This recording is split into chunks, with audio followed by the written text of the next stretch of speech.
Good evening. I'm Alan Joines, Mayor of Winston-Salem. It's my honor to call to order this April 3rd meeting of the Winston-Salem City Council and would ask the city clerk to call the roll, please. Councilmember Larson. Present. Councilmember Clark. Councilmember Mundy. Present. Councilmember Scipio. Present. Mayor Pro Tem Adams. Here. Councilmember Taylor. Present. Councilmember McIntosh. And Councilmember Burke. Here. Thank you very much. Would you please join the city council and me in a moment of silence?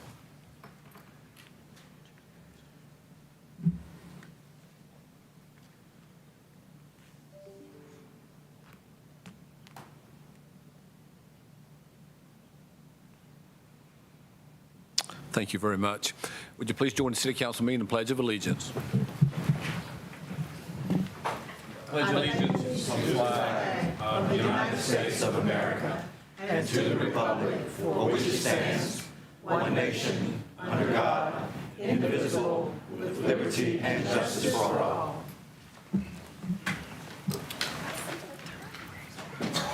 Thank you very much. Our Sergeant at Arms tonight is Lieutenant John Morris. Lieutenant, thank you for being with us tonight. Tonight, we'll begin the meeting. We have 3 honorariums. May we have item H1, please? Item H1, proclamation declaring April 2023 as National Diversity Awareness Month.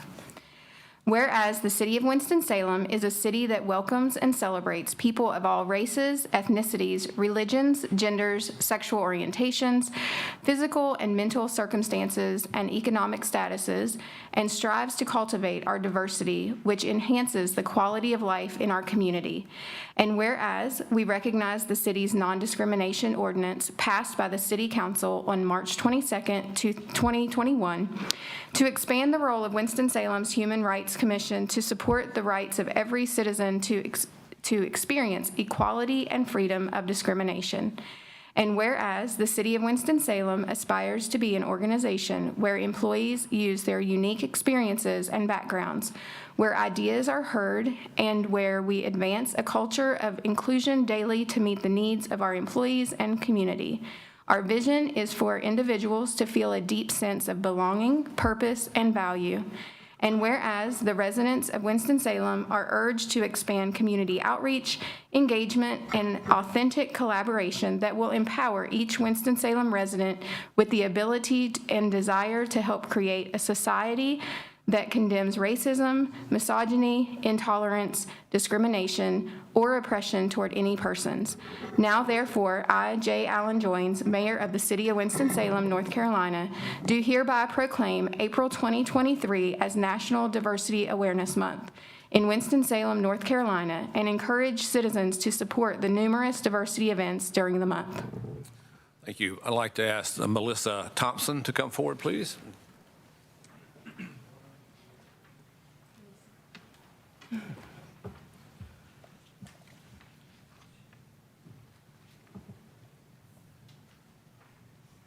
Listen, on behalf of the City Council and the City of Winston-Salem, we are so thrilled and thank you for the hard work that the Human Relations Commission is doing on this issue, and we're glad to help bring some attention to it tonight. Thank you so much. I'd love for you to say a word if you like. It's really been an honor to be a part of this commission and to be doing the work that the commission does. I'm excited with the group that we have and the work that we still have yet to do for the city and to make it a more inclusive and accessible city for all of our citizens. So it really is a privilege to be a part of this commission. We thank you for all that you do to help us in the work that we do. Thank you. Thank you, Ms. Thompson. Item H2. Item H2, proclamation declaring April 2023 as National Fair Housing Month. Whereas the month of April is recognized throughout the United States of America as Fair Housing Month. This year marks the 55th anniversary of the Federal Fair Housing Act, which provides equal opportunity for all Americans in the sale, rental, and financing of housing. And whereas illegal barriers to equal opportunity in housing, no matter how subtle, diminish the rights of all. And whereas Title VIII of the Civil Rights Act of 1968, as amended, set forth a national policy of fair housing without regard to race, color, nationality, religion, gender, familial status, or disability. And whereas the Winston-Salem Human Relations Commission is charged with enforcing the local fair housing ordinance. And whereas the Winston-Salem Human Relations Commission promotes the belief that equal housing is an important component of our diverse community. And whereas ongoing education, outreach, and monitoring are key to raising awareness of fair housing principles, practices, rights, and responsibilities. And whereas the City of Winston-Salem fully supports the intent and purposes of the Federal Fair Housing Act, and in 1982 adopted the Fair Housing Ordinance and its revision in 1990 to include the 2 new protected classes of handicapped and families with children. Now therefore, I, J. Allen Joines, Mayor of the City of Winston-Salem, North Carolina, do hereby proclaim April 2023 as National Fair Housing Month. Thank you. Now I've asked Mayor Pro Tem Adams, who's also chairman of our Housing General Government Committee, to present this, and Mr. Robert Leake III is going to accept that on behalf of the community. Reverend Dr. Leake. Thank you for elevation. Thank you so much for Thank you. everything that you do in the Human Relations Commission, as well as all the staff in the DEI. Thank you. Human Relations Department. Thank you, City Council. We are so thankful that you all have declared this proclamation to the Winston-Salem Human Relations Commission. As though my colleague Vice Chair Melissa Thompson just stated, we are excited to continue on the work for fair housing as well for the diversity in the City of Winston-Salem. So thank you all so much for the support. I appreciate it. Thank you, Reverend Leake. And item H3. Item H3, resolution honoring the life and service of Tanya McFadder. Whereas on June 15, 1957, Tanya Lynette Henderson McFadder was born to Lily and James Henderson Sr. in Winston-Salem, North Carolina. And whereas after graduating from Reynolds High School in Winston-Salem, North Carolina, she attended Montreat College in Montreat, North Carolina. And whereas Tanya was a devoted daughter, wife, mother, and nana to her beloved grandson. And whereas Tanya joined the City of Winston-Salem Human Relations, Diversity, Equity, and Inclusion Department, where she showed her love and compassion to the Winston-Salem citizens through her position working with fair housing cases. And whereas Tanya went on to support the City of Winston-Salem as the Senior Administrative Assistant with the City Clerk's Office, serving the Mayor, Mayor Pro Tem, and members of the City Council. Now therefore be it resolved that the Mayor and Winston-Salem City Council approve honoring the life of Tanya McFadder and her service to the City of Winston-Salem. Is there a motion? So move. Second. Motion second. All those in favor say aye. Aye. Certainly nothing. No one opposed. That is unanimous. I believe there are members of the McFadden family here, McFadder's family here.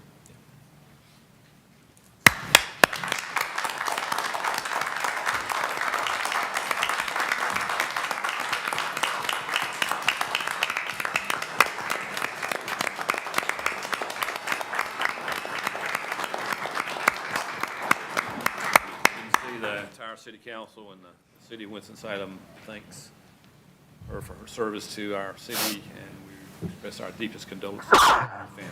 Thank you, sir. Appreciate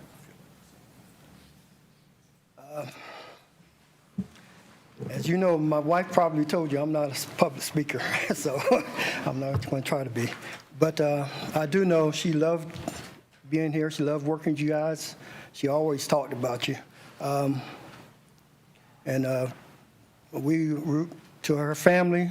We're going to miss her, and it's just, it's one of those things. But keep us in your prayers, and I'd like to thank you all. Thank you all. Thank you. Thank you, sir.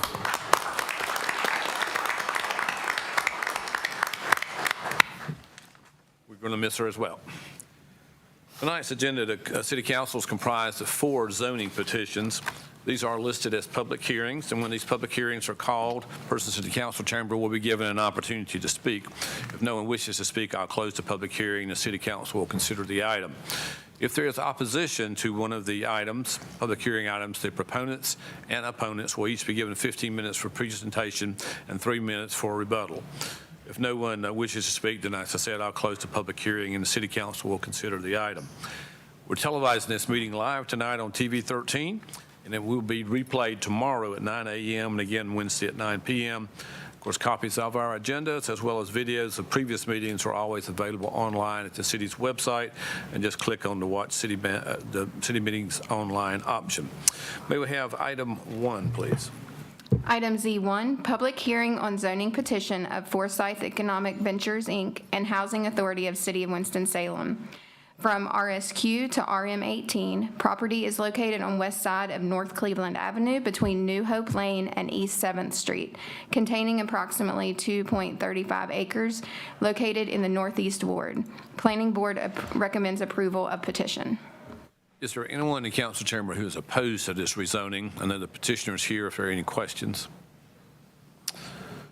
Seeing no opposition, I'll declare the public hearing closed, and I'll recognize Councilmember Burke. Thank you, Mayor.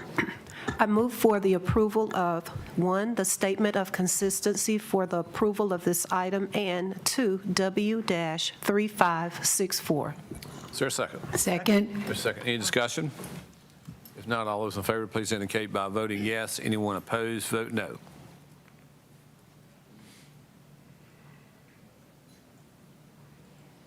And that is unanimous. Thank you, Councilmember Burke.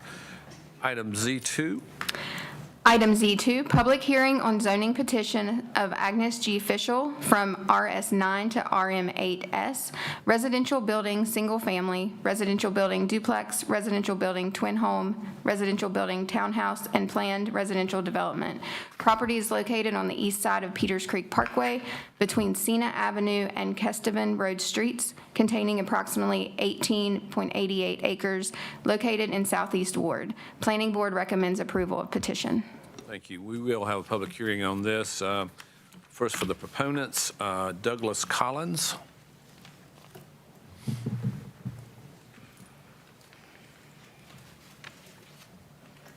If you would state your name and address for the record, please. Yes, sir. Douglas Collins. I live in Advance, North Carolina at 2836 Cornatzer Road. I'm here to speak in favor of the proposal and the zoning change for the family tonight. We've looked over the plan. It seems to be, what we've been looking for years. The land has been up for sale for probably 15 years or more. We've been trying to sell it. We've had failed attempts to get rid of said land. And that we need to sell the land at this time because our money that we've been paying taxes with and everything that was left in the estate has really shrunk over the years of paying taxes and everything else. And if we keep the land, if it doesn't sell with this proposal, then we would have to put our own money in, to pay the taxes on it, because we wouldn't be able to keep it up. I understand there's probably people that probably don't want it, and I understand that, but we can't keep the land. It has sat vacant for a long time, but just leaving it vacant just doesn't really work for us, because we've been paying for it for all these years and we can't continue to do that. So that's why we're asking, for the approval of the zoning change, so we can get out from under it and move down the road. And there is 2 estates being held open because of this piece of property. So if we could get the piece of property sold with this proposal, we could close both of that estates, which would be good with the estate office here in Winston, because they've been on us for years to get this piece of property sold, because it's what holds everything up.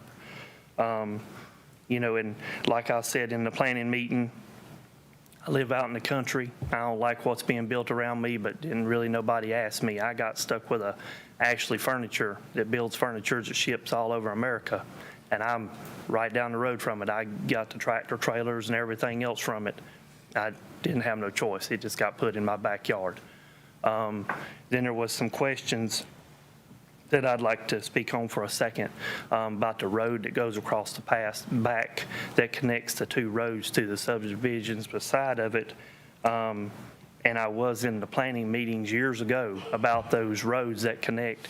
And I think that's something the city had spoke on, that they wanted those roads connected so that the traffic wouldn't all dump out the front into one place, that the traffic could go different directions and go out different streets to lighten the burden of the traffic all coming out the front. So, but we're just asking for the approval of the proposal, the change in the zoning, so we can sell this land and move forward. Right. Appreciate whatever y'all can do. Thank you, Ms. Collins. Thank you. Gary Walston.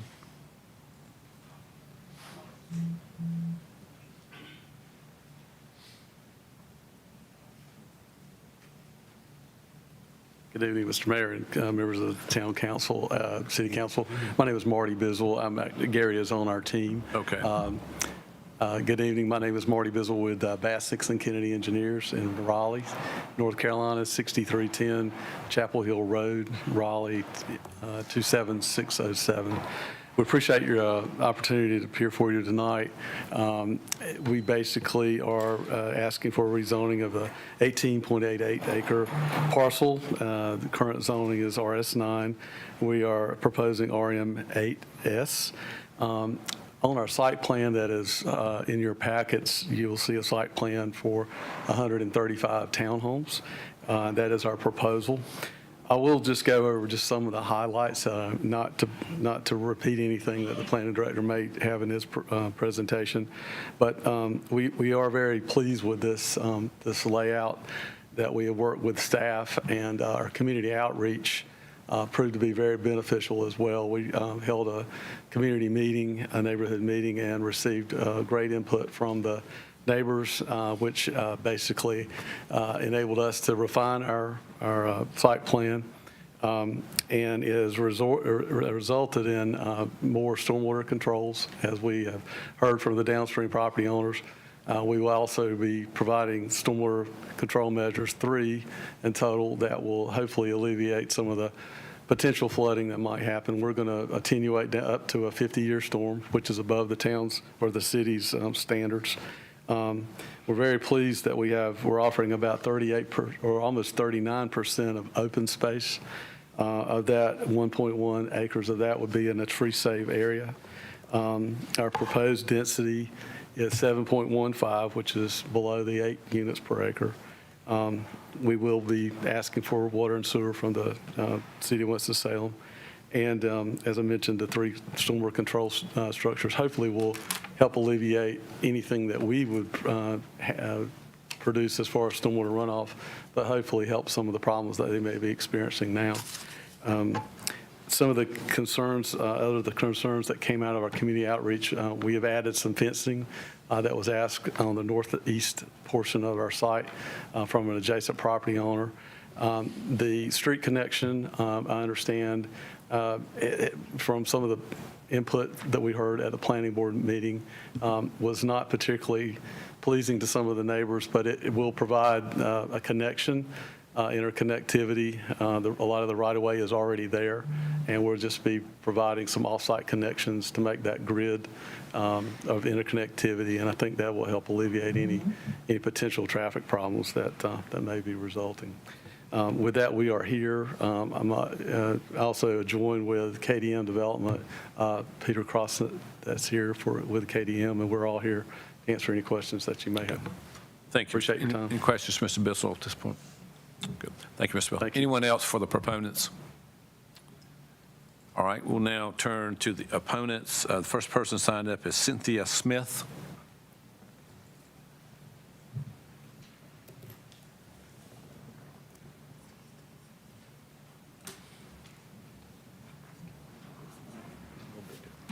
Good evening. My name is Cynthia Smith. I live at 5070 Edgefield Drive. Mr. Mayor, council members, I'm opposed to this rezoning, as are some of the neighbors that I have spoken with.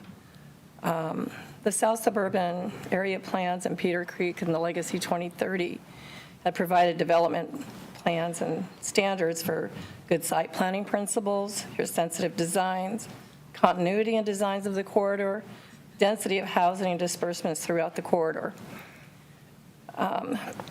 There are currently about 5 apartment, townhouse, multifamily dwellings along the Peters Court corridor. Excuse me. We're asking the City Council to stick to your plan and your vision of your growth management plan that had low-density attached residential at the west side, of the property and single family at the east side of the property.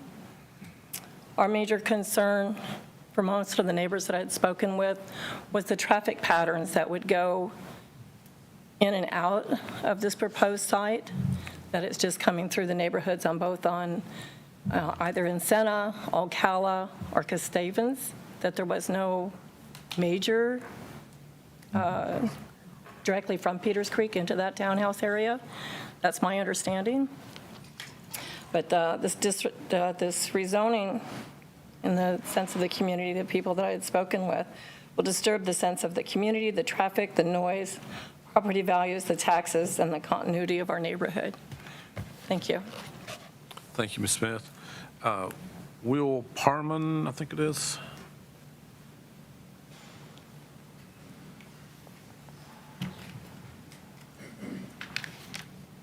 Hello, Council. I'm Will Parham. I'm a homeowner at 5001 Perico Lane. It's the corner of Perico and Ocala. I'm here in opposition of this zoning change because the traffic flow that would come through the current neighborhood would completely change the dynamic of the neighborhood. I have a 3-year-old, and it would not add to an environment that he could play in a neighborhood fashion that currently is there. And I just wanted to back Cindy up with the same opinions of that and oppose this zoning change. Thank you. Thank you, Ms. Parham. Anyone else for the opposition would like to be heard?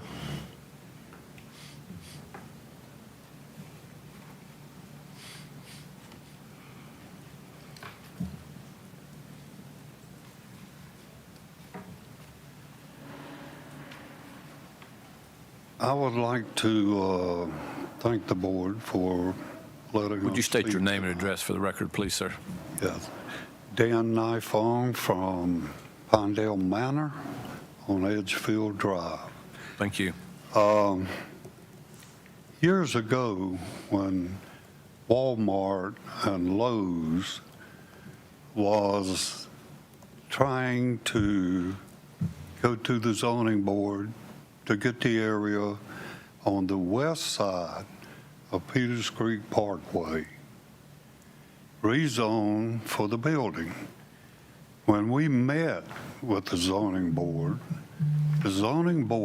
promised us that we would only have single-family dwellings built on the east side of Peters Creek Parkway. And this was a solid promise. In fact, it was said, it was in the minutes. Put it in the minutes so we would know that this would not happen. Well, as we all know what happened.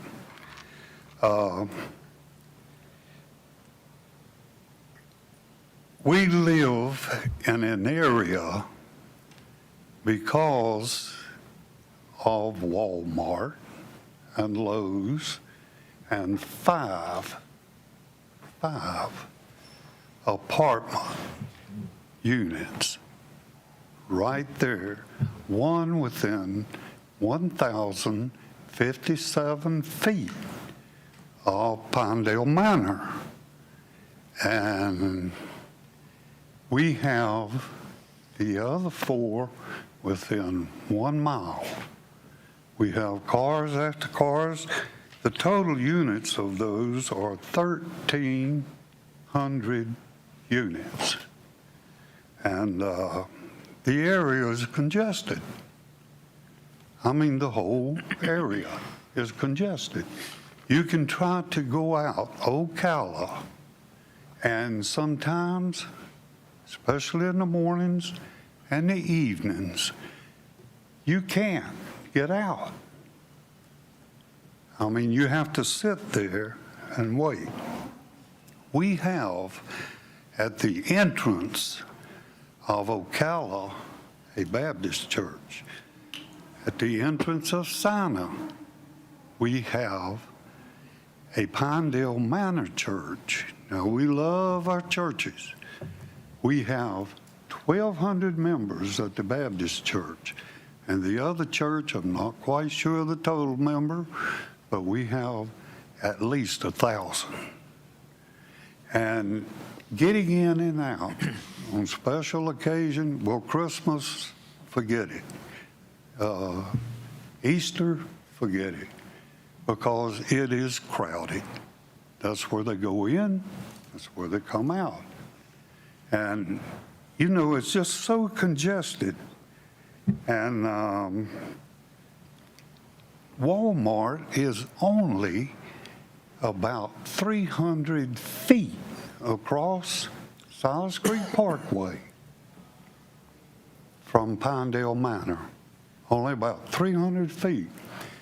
We have an air pollution problem that every 3 to 4 months, our decks, everything is covered in black dust.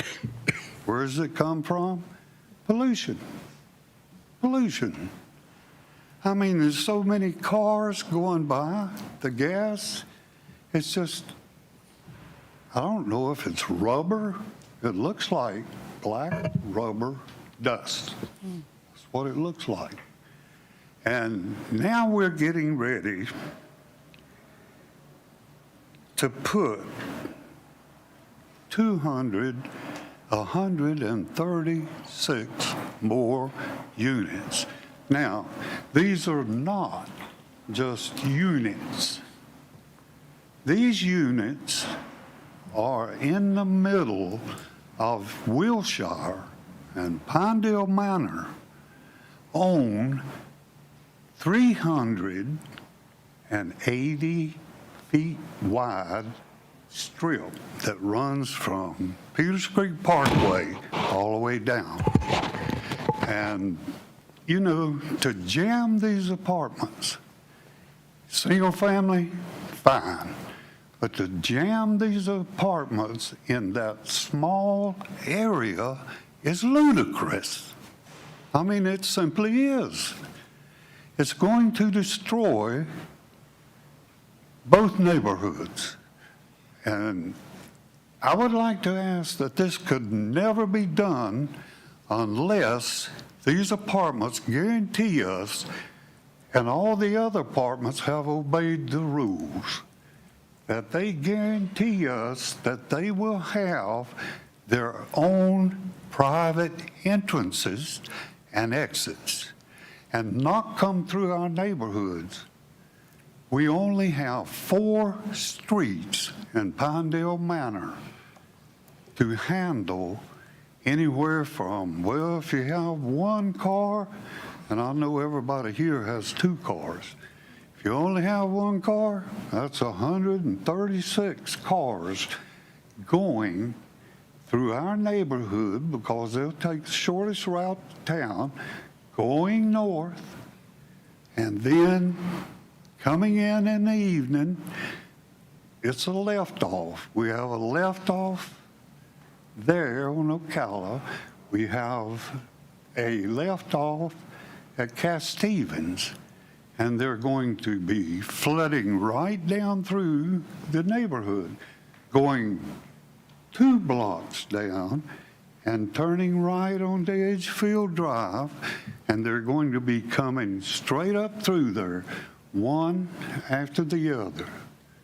That, you know, unless they get their own entrance and exits like all the other 5 apartments have, they could do that and eliminate destroying 2 neighborhoods. I mean, my family has been in the building business, and I say family, I mean my uncles, and we guys have worked with you folks, and we know that 35 years ago, I know because I met with a lot of you, but I don't recognize any faces here tonight. But you're fair-minded, and you're honest, and by gosh, I've seen you surprise me with making the right decision on so many things. I think you're going to do it with this. if the least we will ask is make them make their own entrance and exit. If they do that, then we'll have to accept it. But it should be, as the zoning board promised, that we would have nothing but single-family dwellings. And I'm not going to call the zoning board liars, but they promised it. It's supposed to be in the minutes. And I would really like for you to help us on this thing, because you will be destroying two communities, exiting and entering through these neighborhoods. We just don't know what else to say except, like I said, all down through my family's life, we've worked with you guys, and you've been the best. You've been honest. You wouldn't want it in your neighborhoods, and we don't want the thing to happen to us. And I know on the zoning board, at one time when I met with them, everybody lived in Clemens. One person lived in Kernersville. So it didn't really matter to them. But we pray that you would, consider our people. Because we trust you're going to make the right decision on this. Because I've known you guys and the people that were here before you, known you for many, many years. I trust you. Thank you. Thank you, Mr. Nafal.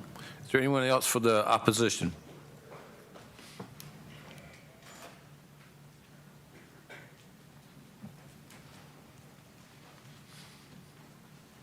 Mr. Mayor, City Council, I am the husband of Cindy Smith at 5070 Edgefield. The plan for the 2030 plan was a certain density. The developer has seen this plan and has decided that it doesn't make any difference to him. This is what he wants to do. Develop it, as the plan says, single family to the east, the road running through Edgefield, not the 5 houses on an acre or more that is being brought up in this plan. When you look at the neighborhood we're in, there's Ocala coming in, goes to Edgefield and comes out Cinna. That's it. There's 30 houses. They're going to put 135 houses right beside us, half of them in the back. So that's 73. Math's bad, I'm talking in front of people. Those people are going to drive down Edgefield, they're going to get on Cala, they're going to go right on 150 Peters Creek. We're going to see 150 at least, that's one-car house after this. Ask the developer to follow the plan. We understand that their development happens. It needs to happen. This is a city. Please ask them to follow the plan. Thank you. Thank you, Mr. Smith. Anyone else for the opposition? We have about a minute left. My name's Nancy Nifong, 5057 Edgefield Drive. I have a couple of questions that I need answers to. No one has spoken about this, but what is the proposed date of construction? We're not engaging in that. Okay. We'll ask the developer to state All right, that. and also I noticed that the developer is from New York. We have not had a developer anywhere in the South to look at this area, and I understand that the North looks at things differently than communities in the South. So I would ask you to consider that, perhaps asking the owners to consider a southern developer to look at the property, to consider the communities and residential area in that manner. Thank you. Thank you, Ms. Nafong. All right, for rebuttal, the proponents would have 3 minutes for any rebuttal you'd like to make. Thank you, Mr. Mayor. Marty Bizzle with Bassix and Kennedy Engineers. First of all, I'd like to just say it is not our intent to destroy any of the existing neighborhoods. We feel like this plan has, as I mentioned before, with the open space preservation and the tree preservation, has taken those adjacent neighborhoods, adjoining neighbors, into in consideration. One thing that I think encompasses a lot of the things that have been brought up is that we've kind of looked, and along with the planning staff, at what could be developed as far as single-family homes if the current zoning were as it is in place today. And in your zoning staff report or your planning staff report, you'll see under the TRIP generation, if it were basically developed as it is currently zoned for single-family detached homes, you would have about 91 single-family homes. As far as TRIP generation, and I'm reading from the staff report, and we concur with that, the TRIP generation actually is less with the 135 townhomes versus the 91 single-family homes. And those numbers, we concur with those. Those are out of the National Transportation Manual. One other thing with single-family, if it were developed today, a lot of the same street layout would have to occur with the interconnectivity of Edgefield, as well as the public street that enters off of Peters Creek Parkway. All of I failed to mention that all of the streets that we are proposing are intended to be public streets built to the City of Winston-Salem standards. So much of a single-family development detached, if it were basically designed with the current zoning in place, would look very, very similar as far as street layout. One thing I would say, and I will preface this by saying we have not done a single-family layout, but it's my thoughts that we would not be able to preserve as much open space as we are able to with the townhomes. So with that, I'll conclude my comments. Thank you, Mr. Bessel. Anyone else for the proponents during the rebuttal? All right, thank you. The opponents would have three. Are you for the proponents? Yes, you have about 40 seconds. Hi, my name is Santosh Agamkar. My property is adjacent to, I live in Kestevan, adjacent to this property here. We've been there for more than 13 years, and we raised our family there. It's pretty nice and quiet area, and we loved it. But reading all this, a few years back, also you had this proposal, and it was eventually denied or whatever happened. It never happened. And we know that eventually development will come on.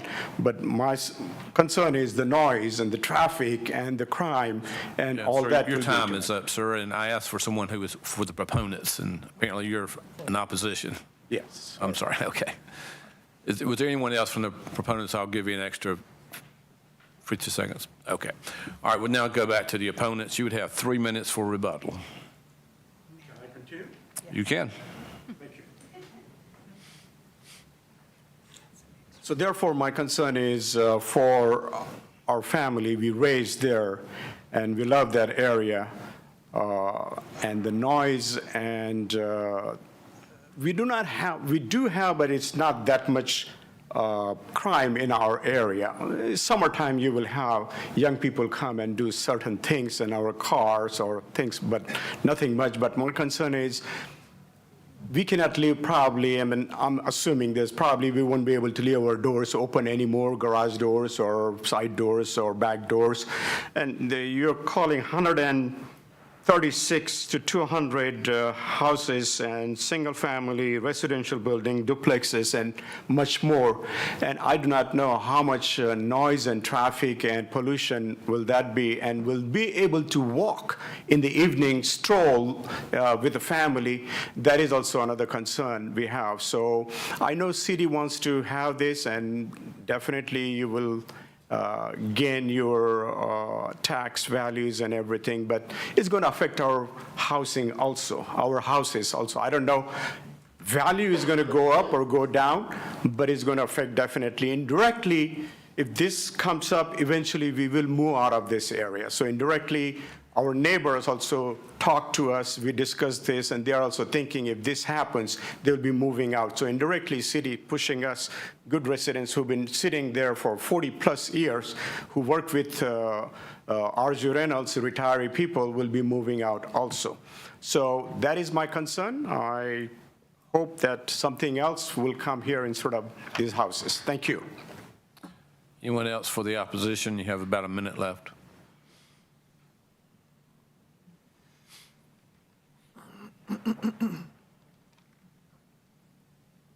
After hearing everybody's objections or pros for it, excuse me, I think one of the things our major concern is if they could have for the developer, if they could bring in another entrance into that area off of Peters Creek to help alleviate some of the concerns on both sides of this, what's being rezoned. Thank you.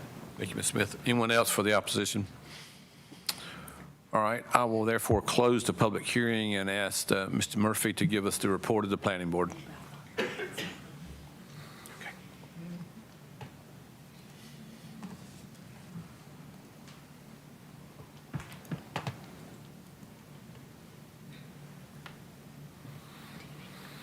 Good evening, Mayor, Mayor Pro Tem, members of council.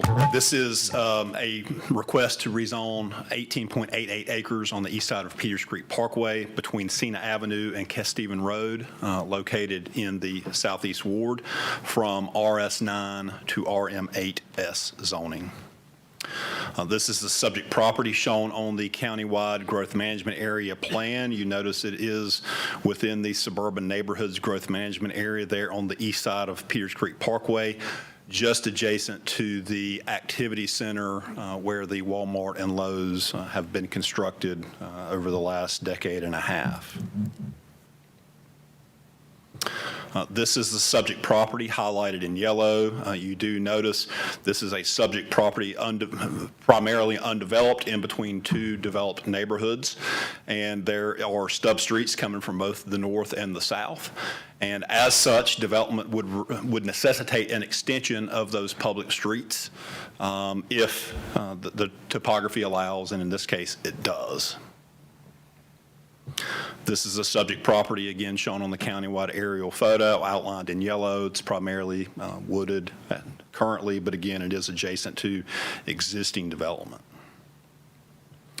This is looking south down Peters Creek Parkway. The subject property is on the left. This is looking across Peters Creek Parkway at the activity center across the street. This is looking south at the terminus of Edgefield Drive. The subject property would be behind this image. You see the house there to the right. The subject property is behind that in that wooded area. This is looking west down Cena Avenue. The subject property would be to the left, again, back behind these homes there along the left-hand side of the image. This is looking north where the proposed portion of Edgefield Drive will intersect with Kesteven Road, so the road would go where these trees are and connect into the subject property further to the north. This is looking west onto Kesteven Road. The subject property is on the right, again behind these trees, and this is where that connection would be made heading north. This is the site plan. I do want to point out, several times it was mentioned that there was no access to Peters Creek Parkway. There is an access onto Peters Creek Parkway that is proposed. Again, these are public streets. There are a couple of T streets going off the north side of this center spine road. Then you have the connection from Kesteven up to the north to Edgefield.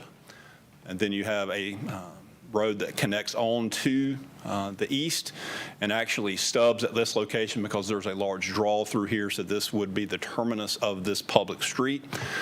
This public street network would afford both the folks that live in the area south of this to go north without having to get out onto Peters Creek in this location and vice versa.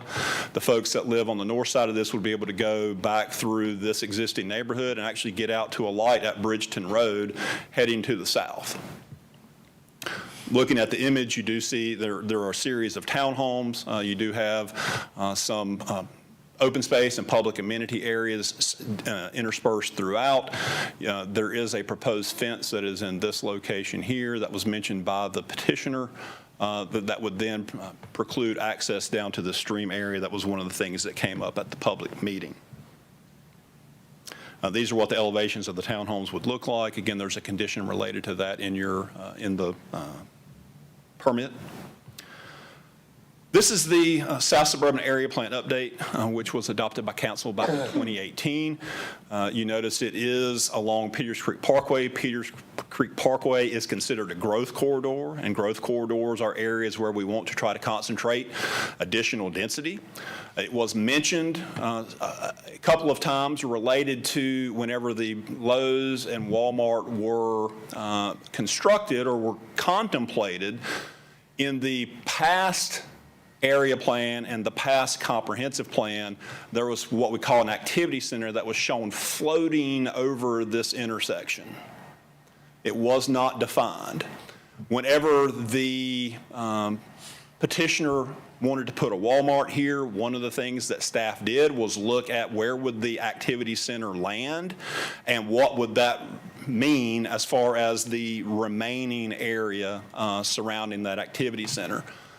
It's my understanding, again, I did not go back and review the minutes, I did not go back and review the tape, but I know from a staff perspective, the discussion was that if the activity center landed on the commercial portion of the activity center landed on the western side of Peters Creek Parkway, that there would not be any commercial zoning on the east side of Peters Creek Parkway, but there was no discussion that there would not, that there wouldn't be multifamily. We have an area plan here that actually recommends multifamily, and again, I will defer to the city attorney, but I don't believe past councils and planning boards can tie the hands of future councils as far as zoning decisions. It was pointed out that the area plan recommends that the western portion of this subject property be developed for low-density attached housing, 0 to 8 units per acre, and that, the western portion, at the eastern portion, shown in yellow, be developed at 0 to 8 units per acre detached or single-family homes. But the density is still recommended at 0 to 8 units per acre. The total acreage of that site is approximately 19 acres, so at 8 units to the acre, you're looking at about 152 homes that could be developed here in conjunction with the plan. What's been proposed is 135 attached townhomes for the entire parcel. Kind of weighing the pros and cons, the checks and balances, staff felt like whenever you're looking at something that has a density that is supported by the plan, and we have a way to facilitate interconnectivity, we have a way to facilitate development along what we talk about as a growth corridor, staff felt like that this was something that could be supported and should be approved. And we did take this, it did go to the planning board, and I'll get to that in a second, but the staff did find that the request is consistent with the recommended density of the South Suburban Area Plan, and the project supports the Legacy 2030 goals to provide additional housing choices and opportunities along growth corridors. This does provide infill development with excellent transportation access, both transit and vehicular, in the serviceable land area. The estimated trip generation is comparable to what single-family development would produce on site under the existing RS9 zoning. With that, this was heard by the Planning Board at the March 9th, 2023 public hearing. There were several speakers who spoke in opposition, and you heard their concerns tonight. It was a lot of the same folks. Following discussion, the Planning Board did vote unanimously to recommend approval of the request. And with that, I'll be glad to answer questions. Mr. Murphy, Councilmember McIntosh. Chris, could you talk about the reasoning behind or the logic behind the trip generation numbers, the difference between single-family dwellings and townhomes? I can speak at a high level. I'm not a traffic engineer. Basically the trip generation manual that's put out by the ITE, which is Transportation Engineers, looks at sampling data throughout the country for different types of land uses. The trip generation that they have in their manual for townhomes is approximately 5.61 trips per unit compared to for single-family homes is almost 10 trips per unit. And I think a lot of that has to do with house size. It has to do with a lot of times you have folks that live in townhomes who are either young and don't have children or have had children, have lived in a single-family home and then are downsizing for low maintenance and those kind of things. You have folks that are typically retired, so you have less vehicular trips and less folks living in the household that drive. So the numbers aren't just made up, they're scientific, and again, you know, I can't explain the science, but again, it's a national standard that is used to look at trip generation. Then one last question. Can you talk to us a little bit about why connectivity is tied in here? I mean, why the requirements there, the thought behind it, and how long that's been sort of the policy of? Yes, I will. The interconnectivity, again, I want to make clear the interconnectivity would be required here even if this were single family and only single family. The same connection between the two existing neighborhoods, that road would still have to be connected in some form or fashion. It's been in the ordinance for at least, we're approaching 30 years, I know, since the adoption of the UDO in 1995, and it was probably in there going back to the 80s, but it's basically an avenue whereby traffic can be dispersed over a number of streets. It's good to have interconnected ways to go multiple ways in and out of a development. You know, if there was additional connectivity to the northeast, with this, you theoretically could go from this development all the way to Clemensville Road without having to get onto Peters Creek Parkway, the main arterial. So again, it's an attempt to relieve traffic congestion from the main arterials by allowing for alternative routes through neighborhoods for the folks that live there. It wouldn't be a cut through; it would be for the folks that live there. And public safety plays a role in that? Those decisions as well, getting fire and? Yes. Again, service delivery, public safety, fire, police, trash, et cetera. Thank you. Councilmember Scipio? Thank you for that report, Mr. Murphy. I was looking in the recommendations from the other departments, and so they are requiring a right turn lane that's being required is that for the new road at Fox Allen Road? I'm not sure what the project road name is, but it would be it's a turn lane along Peters Creek Parkway for that right turn into the subject property. And will there be a stoplight at that area? No, because it would be right in, right out. You can't get across Peters Creek Parkway to go to the south. That's right. I got you. Thank you. Councilmember Larson? Yes, thank you, Mayor Jones. It just strikes me as an incredibly dense development, and I'm trying to understand staff's perspective on what constitutes low density and single-family residency, which is what's recommended. And what we're coming up with is 135 units. What's buildable land, I think, I'm sorry. What bothers me a little bit about this plan is the amount of density, and what we're calling for in the area plan is called low density and single family residency. And I'm kind of surprised that staff is coming forward with a recommendation that's going to be for this kind of 135 units would be normally what 95 would fit in this parcel. Is that valid? Yeah, I mean, 95 single-family homes would be what would be allowed under existing RS normal, and accordingly the traffic and whatever that goes with that. And so we are in fact varying here from the area plan, are we not? Not from a density standpoint, because you have, if you look at the area plan recommends 0 to 8 units per acre single family on the eastern portion and 0 to 8 units per acre attached on the western portion. So but it's still 0 to 8 units per acre is the recommended density. Is that what we have here? 135 is 8. 100, actually under RM, 8 units to the acre would be about 150 homes. So the density, what you're saying, is exactly the same as if it were single-family residence? The density is the same. The difference is, again, on the eastern portion, the area plan recommends single-family. On the western portion, it recommends attached townhomes. The difference between the area plan and what the proposal isn't dealing with the unit number. It's dealing with the fact that the entire project is attached homes. And I think maybe you answered the question from Councilmember McIntosh, but this idea of the feeding into the neighborhoods, adjacent neighborhoods with this development, Edgefield Road and Dorset Road, I guess is what it's called. Those seem to be a requirement of the planning staff. Not just the planning staff, but our land use ordinances that are adopted by the city and the county. It's in the ordinance that you have to have interconnectivity for public streets. Seems to me recently we did a zoning case where we eliminated one of those connections. That was for a private apartment complex that was going to provide an access easement. It was from a parking lot. It wasn't a public street network, and that's why it did not have to meet that requirement, because that's not a UDO requirement. How many acres do we actually have that are buildable here? I mean, we've got a creek running through it. So, I don't know. That would perhaps be a question for the engineer. When we calculate we calculate the density, is it based on all land or buildable land? All land. So the fact that we got a creek that's eliminated a great deal of that land availability has in fact is forcing that density onto the other property. Is that what? Yes. So basically what we're doing here. Yeah.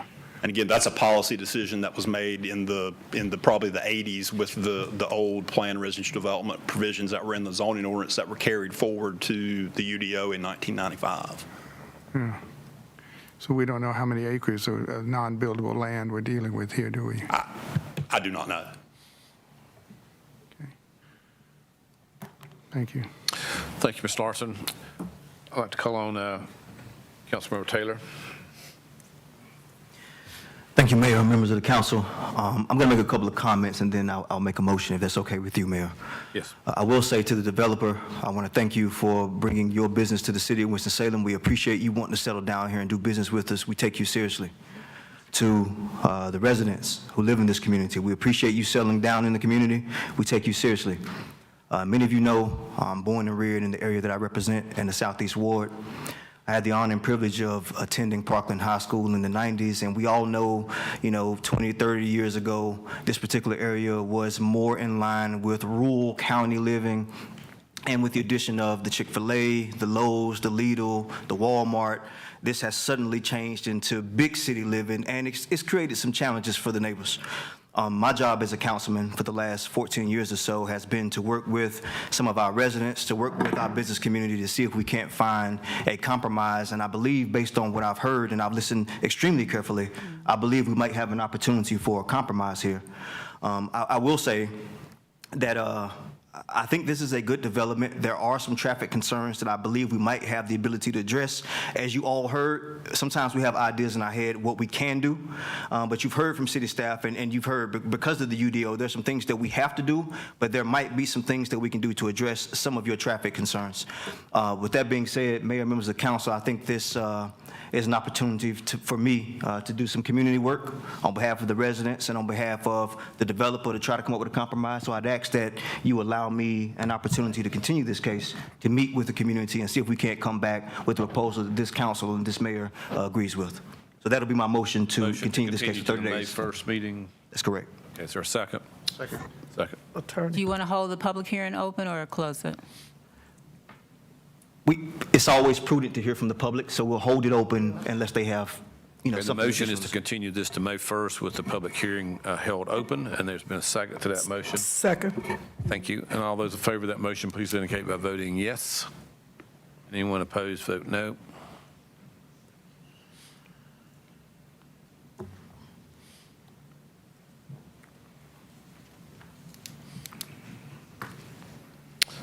There's one imposed, so the motion passes. To the members of the audience, this means that this case will come back to the City Council on May the 1st, and Councilmember Taylor will be meeting with, I'm sure, neighbors and the developers to see if they can work out some compromise there. Thank you, Mr. Taylor. Thank you, Mayor. Move to items Z3. Item Z3, public hearing on zoning petition of W.R. Hutchings Construction LLC from City of Winston-Salem RS9 and Forsyth County RS9 to City of Winston-Salem RM8S. Property is located on the northeast corner of the intersection of Old Walkertown Road and Dippin Road, containing approximately 7.19 acres located in the northeast ward. Planning board recommends approval. Council members, we do have a request to continue this item to May 1st due to the fact that this zoning case is tied to an annexation of the area. So I would entertain a motion if Councilmember Burke is ready to continue this. Yes, thank you. I move to continue agenda item Z3 until the City Council's meeting on May 1st, 2023. Thank you. Is there a second? Second. Thank you. Motion to continue to May 1st. All those in favor of that motion, please indicate by voting yes, and anyone opposed, vote no.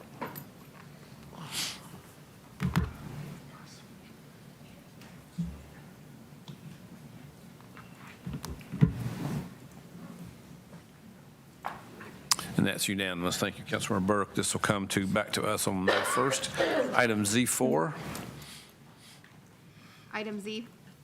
Item Z4, public hearing on zoning petition of Salem Bottling LLC from PB and RSQ to PBL. Property is located on the north side of West Walnut Street between South Broad Street and South Poplar Street. Planning board recommends approval of petition.